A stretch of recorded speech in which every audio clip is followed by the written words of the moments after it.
বিধায়ককে সাথে নিয়ে এবার মেলাঘর থানায় খুনের মামলা দায়ের করলেন মৃত কলেজ ছাত্রী বজয়ন্তী দেববর্মার মা, বাবা বসন্ত দেববর্মা এবং কৌশল্যা দেববর্মা। বৃহস্পতিবার বিধায়ক সিপাহীজলা জেলা পুলিশ সুপার অফিসে ডিএসপি নূর বাহাদুর রিয়াং এর সাথে দেখা করে এবং সমস্ত বিষয় তুলে ধরে, পাশাপাশি কলেজ ছাত্রীর মৃত্যুর সঠিক তদন্তের দাবিও জানান বিধায়কের কাছে। থানাতে আছি।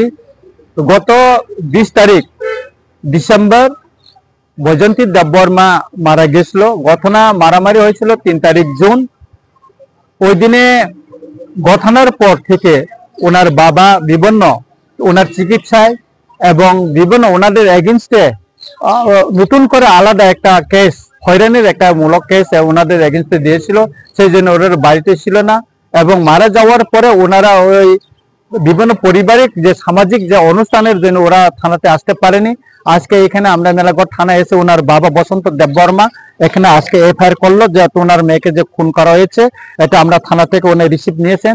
এবং আগে বৈজয়ন্তী দেববর্মা যে কমপ্লেন করেছিল তাদের পরিবারের উপর আক্রমণে, সেটা রিসিভ কপি দীর্ঘদিন দেওয়া হয়নি, সেটা আজকে আমরা রিসিভ কপি নিয়ে নিয়েছি। আজকে তাদের পরিবার হাতে আমরা এটা তুলে দিতে চাইছি।